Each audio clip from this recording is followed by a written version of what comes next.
Broly has always been one of those characters that just feels broken.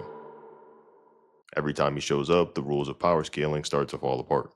Broly should have been Dragon Ball Z most dangerous character. Not the strongest, not the loudest, not the flashiest, the most dangerous.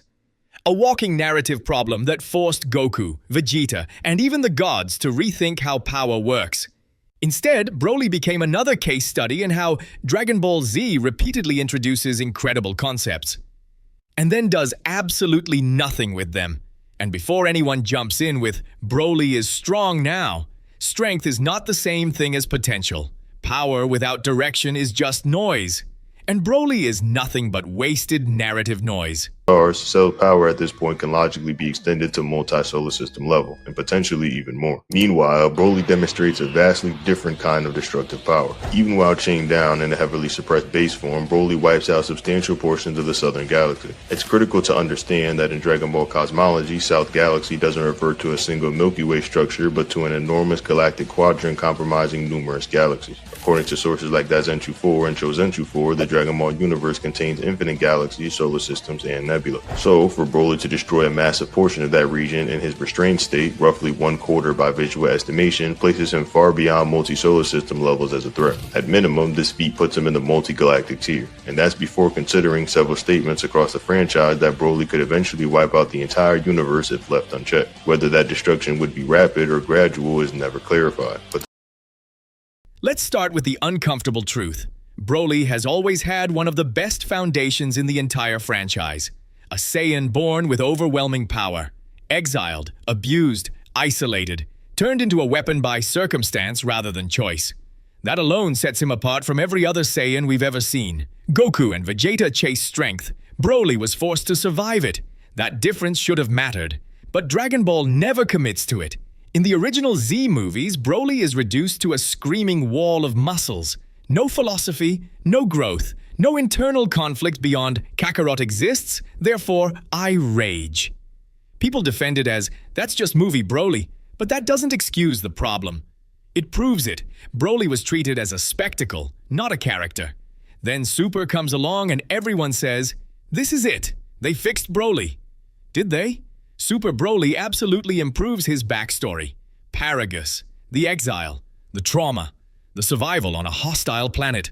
All good ideas, strong ideas, but once the fighting starts, Dragon Ball falls back into its worst habit, turning character depth into raw escalation. the sheer scale remains indisputable. Broly's second appearance only confirms his growth. Now unrestrained and far more feral, he effortlessly overwhelms Gohan, Trunks, Videl, and Goten. It takes a combined multi-generational Kamehameha to finally stop him, with Goku making a mysterious appearance, either spiritually or physically, to lend his power. Official sources lean towards Goku being physically present, which reinforced the seriousness of Broly's threat. Then comes Bio Broly, a reanimated version of the original, modified through biotechnology. Supplementary material accompanying the film indicates that this iteration is technically Broly's most powerful form, though his defeat is played for thematic and narrative uniqueness, as it's ultimately immobilized by culture fluid and destroyed with seawater. The enhancements made to his genetic structure can't be ignored. In raw numbers, this is likely Broly's physical peak. Some fans argue that Second Coming Broly is more dangerous due to his battle instincts, agility, and aggression, but in terms of pure might, the Bio Broly tank-grown version edges him out before being neutralized. Finally, creator commentary seals the deal. Koyama, a key screenwriter for the Dragon Ball Z movies, has gone on record multiple times calling Broly the strongest and most terrifying villain he's ever penned, only seeing Broly surpassed much later by Beerus.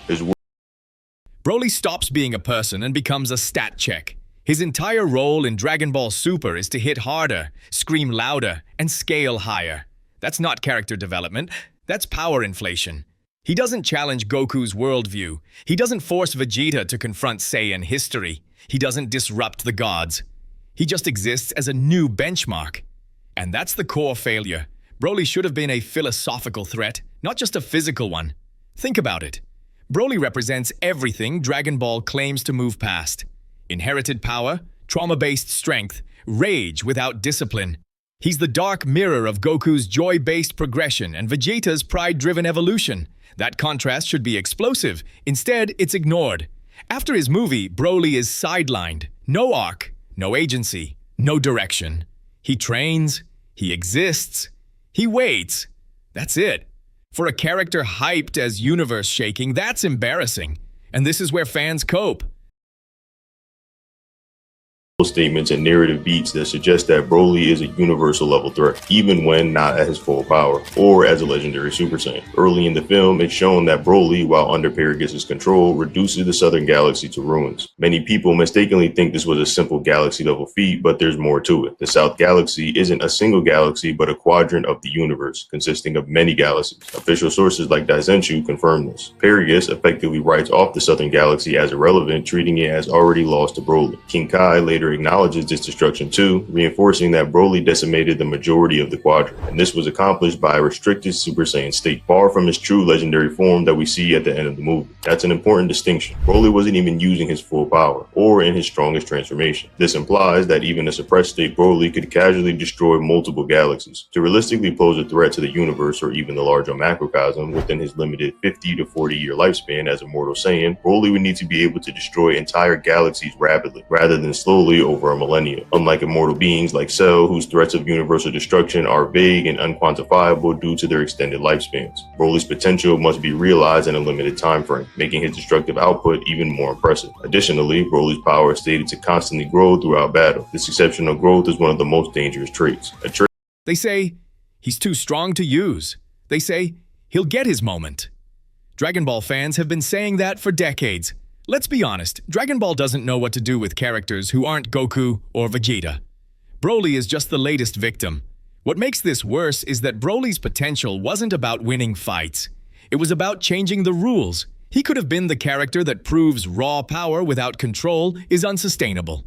Or the proof that trauma-based strength has a ceiling.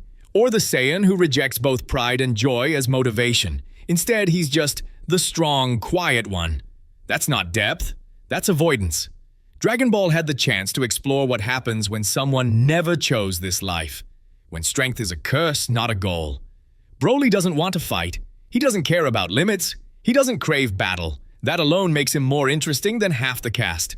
So why doesn't the story explore it? Because Dragon Ball is terrified of slowing down.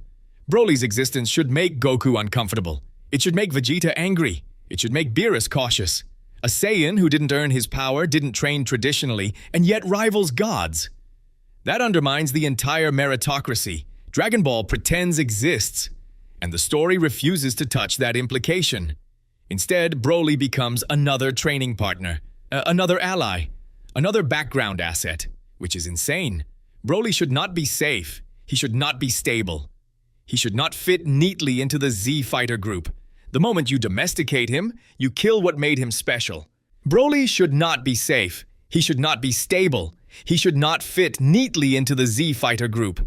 The moment you domesticate him, you kill what made him special. Look at how other anime handle characters like this. Wildcards disrupt systems. They force change. They expose flaws. Broly does none of that. He just punches things until Gogeta shows up. And yes, Gogeta versus Broly is hype. Incredible animation. Incredible spectacle. But spectacle is temporary. Legacy comes from impact. What did Broly actually change? Nothing.